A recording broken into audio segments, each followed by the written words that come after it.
பெருமாட்டிக்கு இப்பொழுது பட்டு வஸ்திர சமர்ப்பணமாக நடைபெறுகின்றது.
கன்னிகாதானம், திருமாங்கல்ய தாரணம், பாணிகிரகணம் மூன்றும் நமக்கு ஒரே முகூர்த்தத்தில் நடக்கணும். நம்மெல்லாம் போனோடனே என்ன பண்ணுவோம், சீக்கிரம் சீக்கிரம் தாலி கட்டி சாத்தி அமைச்சுடுவோம் இல்லையா? நம்ம நடைமுறையில் காரணம் என்னன்னா, இந்த வேத மந்திரங்கள் எல்லாம் மணமகனை வாழ்த்தி அந்த நிலையிலிருந்து அடுத்த நிலை நமக்கே தெரியும்.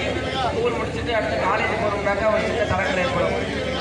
காலேஜ் முடிச்சுட்டு வேலைக்கு போகணும் ஒரு தரங்கள் ஏற்படும் இல்லையா? அந்த மாதிரி ஒரு நிலையிலிருந்து இன்னொரு நிலைக்கு மாறும் பொழுது அவர்களுடைய அந்த நிலை தடுமாறாமல் இருக்க வேண்டும் என்பதற்காக வேதம் உதவி செய்கிறது.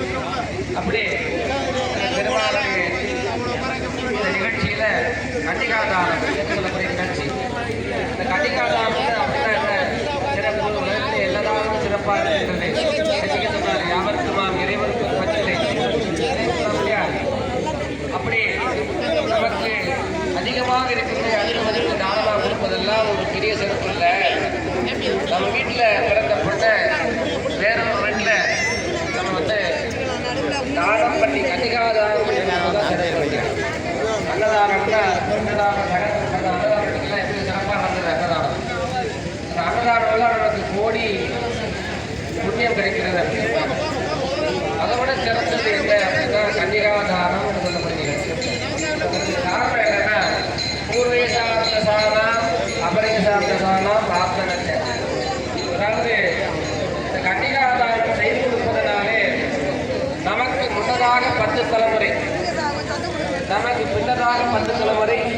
கிராமமாகி 21 தலைமுறை.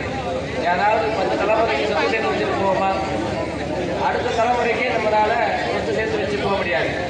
ஆனால் அந்த கன்னிகாதாரம் செய்வதனால நமக்கு முன்னாடி 10 தலைமுறை, நமக்கு பின்னாடி வருகின்ற 10 தலைமுறை, கிராமமாக்கிய 21 தலைமுறைகள் பிரம்மலோகத்தை அடைகின்றனாலே சிறப்பான செல்வங்களை எல்லாம் பெற்று அவருடைய பிரம்மலோகத்தை அடைகின்றார் அப்படின்னு. அப்படி கன்னிகாதாரம் ஒரு தாய் தந்தையர் வந்து ஒரு மரணாயகருக்கு கன்னிகாதாரம் செய்து கொடுக்கின்ற பொழுது இந்த பாக்கியமான